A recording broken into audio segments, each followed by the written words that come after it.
नमस्कार दोस्तों। आज है 10 जनवरी 2022 और 10 जनवरी से करंट अफेयर्स के जितने भी इम्पोर्टेंट क्वेश्चन बन सकते हैं सारे हम इस वीडियो में डिस्कस करेंगे और हर क्वेश्चन से रिलेटेड इम्पोर्टेंट फैक्ट्स भी मैं आपको बताऊंगा।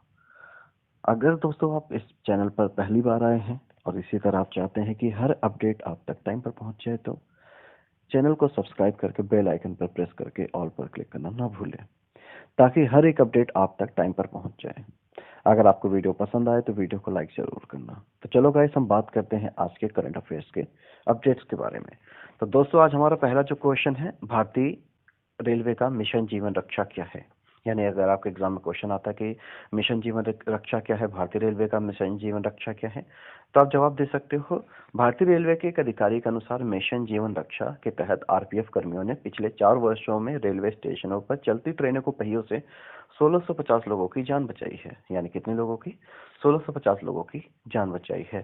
तो इसके मुख्य बिंदु में के लिए बात करते हैं। इसका मुख्य बिंदु पहला जो टॉपिक है, आरपीएफ ने खोए या बिछड़े बच्चों को उनके परिवार से मिलाने में भी अहम भूमिका निभाई है। उन्होंने 11,900 से अधिक बच्चों को भी बचाया जिन्हें देखभाल और सुरक्षा की आवश्यकता थी।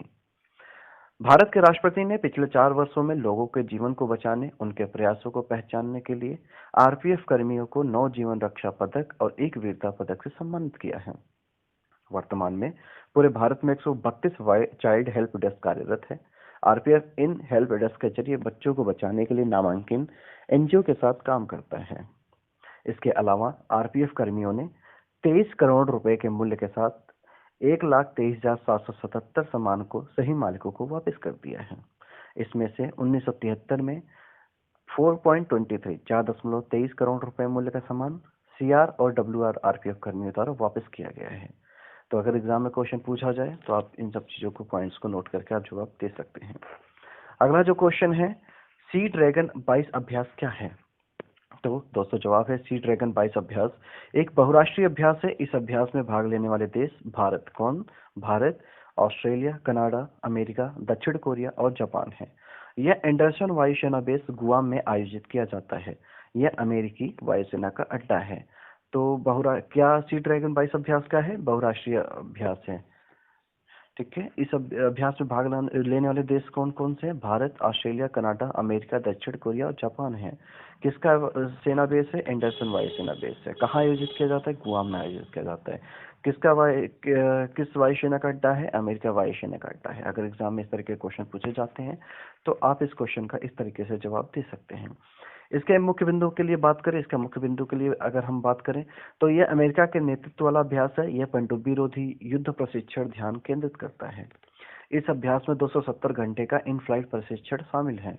इस अभ्यास के दौरान देश हिंद प्रशांत क्षेत्र में पारंपरिक समुद्री सुरक्षा चुनौतियों पर चर्चा करेंगे। इस अभ्यास के दौरान भाग लेने वाले देशों के सैन्य बलों के बीच विभिन्न कार्यक्रम आयोजित किए जाएंगे और उच्चतम अंक प्राप्त करने वाले देश को ड्रैगन बेल्ट पुरस्कार से सम्मानित किया जाएगा। 2021 में रॉयल कैनेडियन वायुसेना द्वारा ड्रैगन बेल्ट पुरस्कार जीता गया था। किसके द्वारा जीता गया था? रॉयल कैनेडियन वायुसेना द्वारा। जैसे कि मैंने आपको बताया कि इस अभ्यास में के दौरान भाग लेने वाले देशों के सैन्य बलों के बीच विभिन्न कार्यक्रम आयोजित किए जाते हैं और जो सबसे ज्यादा अंक मिलता है उसी देश को ड्रैगन बेल्ट पुरस्कार मिलता है। तो 2021 में रॉयल कैनेडियन जीता था। यह अभ्यास महत्वपूर्ण है क्योंकि इसमें भाग लेने वाले कुछ देशों के साथ चीन के साथ तनावपूर्ण संबंध है। यानी इसमें जितने भी देश हैं जो भाग ले रहे हैं सबके साथ चीन के साथ तनावपूर्ण संबंध है। इसी वजह से सब एक साथ अपना सैन्य प्रशिक्षण कर रहे हैं। पिछले 2 दशकों में हिंद महासागर क्षेत्र में चीनी हितों में वृद्धि हुई है। यह मुख्य रूप से इसलिए है क्योंकि 80% चीनी तेल आयात मलक्का जल डमरू मध्य और हिंद महासागर से होकर गुजरता है। चीन थाईलैंड, म्यांमार, श्रीलंका, बांग्लादेश को एक तरह से देशों का उपनिवेश बनाने की कोशिश में हथियारों की आपूर्ति कर रहा है। ये तो जग जाहिर है। आपको पता होगा कि अभी कुछ लास्ट ईयर की बात है, न्यूज़ है कि श्रीलंका के एक पोर्ट को बनाने के लिए चीन ने बहुत ज्यादा लोन दिया था श्रीलंका सरकार को, श्रीलंका गवर्नमेंट को।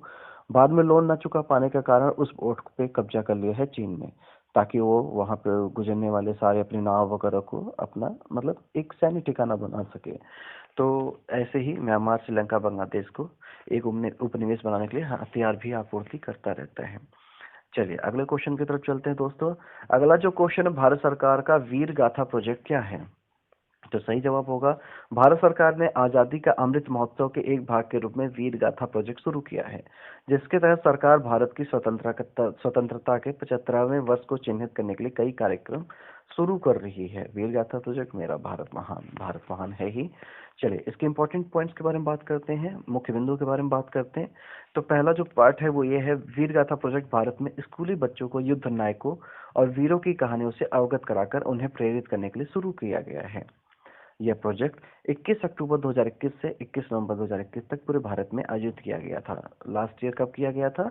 21 अक्टूबर को। एग्जाम में क्वेश्चन पूछा जाए वीर गाथा प्रोजेक्ट कब शुरू किया गया था? 21 अक्टूबर 2021। कब तक चला था? 21 नवंबर 2021। ठीक है, ओके।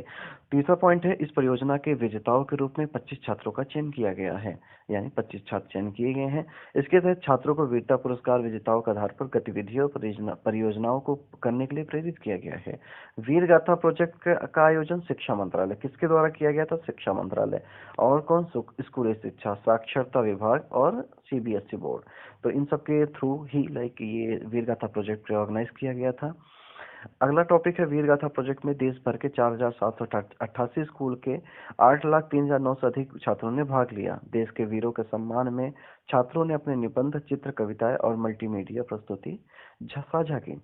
तो ये है वीर गाथा प्रोजेक्ट। इसके अलावा कुछ और भी मुख्य बिंदु हैं, उनके बारे में डिस्कस करते हैं। एक राष्ट्रीय समिति ने कई दौर के मूल्यांकन के बाद 25 छात्रों का चयन किया, जिन्हें सुपर 25 करार दिया गया, उन्हें विजेता घोषित किया गया। यानी जितने भी लोगों ने, करीब 8 लाख लोगों ने, इस 8 लाख स्टूडेंट ने इस ऑर्गेनाइज में, इस वीर गाथा प्रोजेक्ट में पार्टिसिपेट किया था, भाग लिया था, जिसमें से 25 छात्रों का चयन किया गया लास्ट में जाके। किसके द्वारा चयन किया गया? राष्ट्रीय समिति के द्वारा। ठीक है, तो उन्हें सुपर 25 करार दिया गया, उन्हें इसके बाद उन्हें विजेता घोषित कर दिया गया है। सुपर 25 को 25 जनवरी 2022 को नई दिल्ली पहुंचने के बाद सम्मानित किया जाएगा। वो रक्षा मंत्रालय के विशेष अतिथि के रूप में गणतंत्र दिवस परेड में भी दिखेंगे। यानी वो 26 जनवरी को दिल्ली के लाल किला के पास जो गणतंत्र दिवस का परेड होगा, इंडिया गेट के पास, वहां पे भी परेड में वो दिखेंगे। ये भारत सरकार की एक पहल है जो प्रगतिशील भारत के 75 साल पूरे होने के साथ साथ लोगों के गौरवशाली इतिहास, संस्कृति और भारत की उपलब्धियों को मनाने के लिए शुरू की गई है। अगला पॉइंट है, यह महोत्सव भारत के लोगों को समर्पित है जिन्होंने अब तक भारत को लाने में महत्वपूर्ण भूमिका निभाई है। आजादी का अमृत महोत्सव 12 मार्च 2021 को शुरू हुआ। कब शुरू हुआ? 12 मार्च 2021। एग्जाम में क्वेश्चन आता है, आजादी का अमृत कब शुरू हुआ? 12 मार्च 2021। और 15 अगस्त 2022 को समाप्त होगा। 15 अगस्त 2022 को ये समाप्त हो जाएगा। तो ये रहे आज के क्वेश्चन। अब हम आज की बात करते हैं, आज 10 जनवरी को कुछ इंपॉर्टेंट क्वेश्चन के बारे में, कुछ इंपॉर्टेंट करंट अफेयर्स के बारे में, इंपॉर्टेंट डेट्स के बारे में। चलो, पहला जो टॉपिक है, पहला जो पॉइंट है, इंडिया स्किल्स 2021 प्रतियोगिता शुरू हुई। यानी 10 जनवरी 2022 को इंडिया स्किल 2021 प्रतियोगिता शुरू हुई। अगला जो टॉपिक है, अगला जो क्वेश्चन है, हैदराबाद में किया गया ई गवर्नेंस पर राष्ट्रीय सम्मेलन 2022 का आयोजन। कहाँ ई गवर्नेंस राष्ट्रीय सम्मेलन कहाँ आयोजित किया गया? हैदराबाद में। कब किया गया? 2022 का ई गवर्नेंस राष्ट्रीय सम्मेलन हैदराबाद में किया गया। अगला जो पॉइंट है, अगले जो टॉपिक की बात करें, हाल ही में भारत मानक ब्यूरो द्वारा 75वां स्थापना दिवस 6 जनवरी को मनाया गया। कब मनाया गया? 6 जनवरी को। हाल ही में जयंत घोष द्वारा ममता बियोट 2021 पुस्तक लिखी गई। किसके द्वारा लिखी गई? जयंत घोष। ये क्वेश्चन दो तरीके से पूछा जा सकता है कि हाल ही में जयंत घोष द्वारा लिखी हुई पुस्तक का नाम बताइए। वो होगा ममता बियोट 2021। या इस तरीके से पूछा जा सकता है कि ममता बियोट 2021 पुस्तक किसके द्वारा लिखा गया है? तो ऑप्शन है जयंत घोष। ठीक है, चलिए। जर्मनी ने इस साल शिखर सम्मेलन की मेजबानी करने के लिए G7 की अध्यक्षता ली है। यानी इस पर जो G7 का शिखर सम्मेलन होगा वो कहाँ होगा? जर्मनी में होगा। अगला टॉपिक है, खेलो इंडिया गेम्स 2023 का आयोजन मध्य प्रदेश राज्य में करने की घोषणा की गई है। कहाँ पे होगा? ये इंपॉर्टेंट क्वेश्चन आ सकता है एग्जाम में कि खेलो इंडिया गेम्स 2023 का आयोजन कहाँ पे होगा? मध्य प्रदेश में होगा। ठीक है, चलिए। जापान ने हाल ही में ऑस्ट्रेलिया के साथ RAA पर हस्ताक्षर किए हैं। ठीक है, तो ये रहे आज के आपके करंट अफेयर्स, कुछ इंपॉर्टेंट क्वेश्चंस जो कुछ अलग थे, जो एग्जाम में आ सकते थे, मैंने इसको अलग से ही आपको बता दिया। बाकी अगर आपको इस वीडियो में से रिलेटेड कुछ भी डाउट हो, कुछ भी पूछना हो, तो कमेंट सेक्शन में हमसे पूछ सकते हैं। अगर आपको ये वीडियो पसंद आता है तो वीडियो को लाइक जरूर करें। तब तक के लिए जय हिंद।